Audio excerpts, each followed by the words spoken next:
Halo semuanya, jumpa lagi dengan sahabat sekolah. Assalamualaikum warahmatullahi wabarakatuh. Semoga keadaan sahabat semua dalam keadaan sehat dan dalam lindungan Allah Subhanahu wa Ta'ala. Dukung kami dengan subscribe yang belum subscribe, tekan tombol lonceng biar tidak ketinggalan informasi, like dan share ke grup-grup lain agar bermanfaat. Bahasan kita masih di bab 4 tentang keberagaman masyarakat Indonesia dalam bingkai Bhinneka Tunggal Ika. Kita lanjutkan di bagian ketiga. Kita akan mereview kembali atau mengulang bahasan kita yang minggu-minggu kemarin. Yang poin pertama adalah tentang keberagaman dalam realita kehidupan suku, agama, ras, sosial, budaya, jenis kelamin dan di Indonesia dalam bingkai Bhinneka Tunggal Ika. Poin B, perilaku toleransi keberagaman suku, agama, ras, budaya dan jenis kelamin dalam bingkai Bhinneka Tunggal Ika. Kemudian yang pertama, deskripsi keberagaman bangsa Indonesia. Keberagaman adalah suatu kondisi dalam masyarakat yang terdapat banyak perbedaan dalam berbagai bidang. Perbedaan tersebut terutama dalam hal suku bangsa, ras, agama, keyakinan, ideologi politik dan sebagainya. Bangsa Indonesia adalah bangsa yang besar. Indonesia terdiri 34 provinsi dan ribuan pulau yang ada di dalamnya. Keanekaragaman yang dimiliki bangsa Indonesia banyak sekali. Upaya mewujudkan kerukunan dapat dilakukan melalui dialog kerjasama dengan prinsip kebersamaan, kesetaraan, dan lain sebagainya.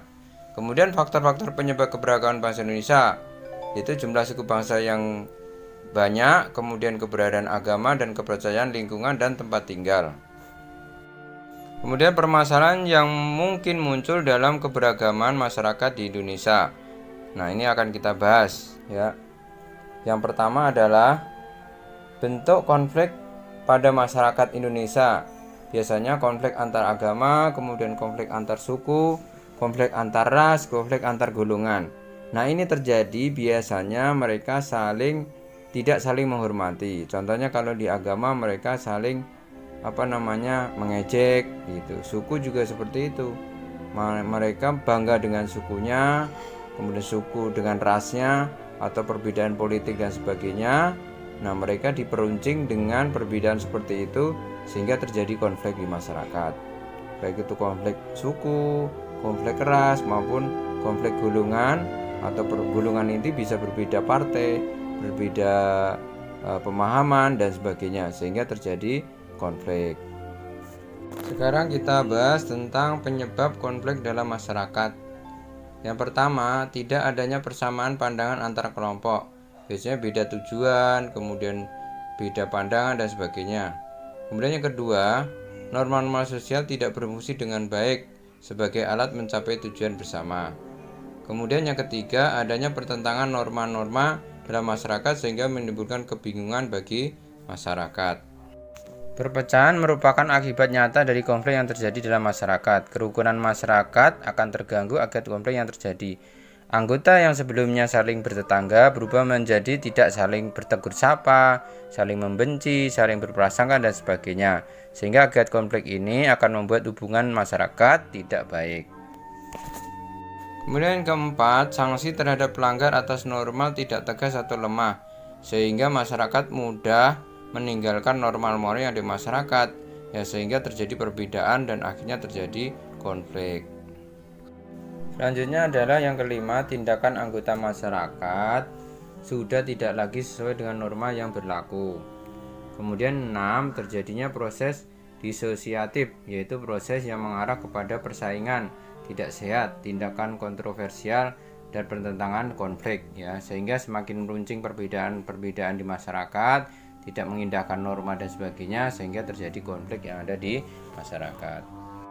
Kita lanjutkan akibat yang ditimbulkan oleh terjadinya konflik. Yang pertama adalah perpecahan dalam masyarakat. Yang kedua adalah kerugian harta benda dan korban manusia. Kehancuran harta benda sering terjadi akibat konflik dalam masyarakat. Kerusakan fasilitas umum, rumah pribadi, serta taman rusak. Kemudian fasilitas-fasilitas umum yang lain rusak akibat konflik. Selanjutnya adalah yang ketiga adalah kehancuran nilai-nilai dalam norma sosial yang ada. Ya, nilai-nilai dan norma sosial dapat hancur akibat konflik dalam masyarakat seperti nilai kasih sayang, kekeluargaan, saling menghargai, persaudaraan dan sebagainya.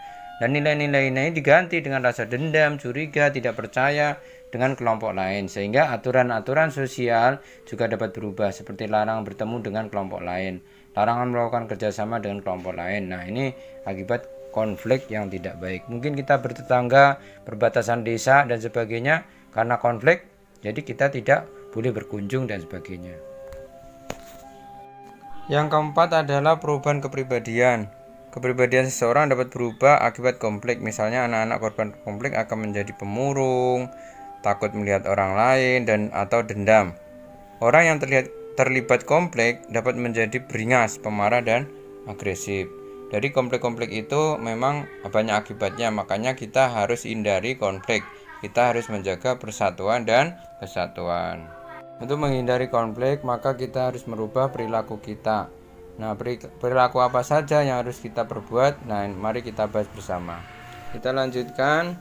Sekarang kita perilaku yang dapat ditunjukkan siswa dalam masyarakat yang beragam, kehidupan beragama yang beragam, kemudian ras suku Indonesia, keragaman sosial budaya, dan perbedaan jenis kelamin. Ya, kemudian kita lanjutkan semangat dan perilaku kebangsaan dalam kehidupan beragama dan beragam. Ya, bentuk perilakunya adalah menghormati agama yang diyakini oleh orang lain, tidak memaksakan keyakinan agama pada orang lain, bersikap toleransi terhadap keyakinan dan ibadah yang dilaksanakan yang dimiliki keyakinan agama yang berbeda, melaksanakan ajaran agama dengan hak, serta tidak memandang rendah dan tidak menyalahkan agama yang berbeda. Kemudian semangat dalam keberagaman ras suku Indonesia. 1. Baik yang buruknya penilaian yang lain kepada kita bukan karena warna, rupa, dan bentuk, melainkan karena kita satu kesatuan. Sebaiknya kita berperilaku baik kepada sesama tanpa memandang berbagai perbedaan tersebut, ya. Jadi kita harus menjauhkan perbedaan. Kemudian semangat dalam sosial budaya. Bagi seorang pelajar, semangat dalam melaksanakan mempertahankan keragaman budaya bangsa Indonesia antara lain mengetahui keanekaragaman budaya yang dimiliki bangsa Indonesia, mempelajari dan menguasai salah satu seni budaya dengan minat dan kesenangannya. Kemudian yang C adalah merasa bangga terhadap budaya bangsa sendiri, kemudian menyaring budaya asing yang masuk ke bangsa Indonesia. Semangat dalam perbedaan jenis kelamin, ya, tidak membeda-bedakan jenis kelamin, ya, bahwa kita adalah sama.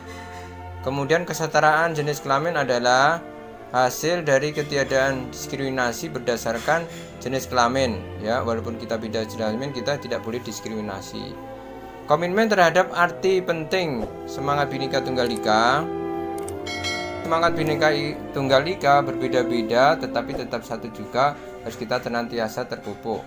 Kemudian dalam lambang dalam Garuda Pancasila, dengan ditetapkannya lambang negara Garuda Pancasila, maka Bhinneka Tunggal Ika secara resmi dinyatakan pula sebagai semboyan negara Indonesia.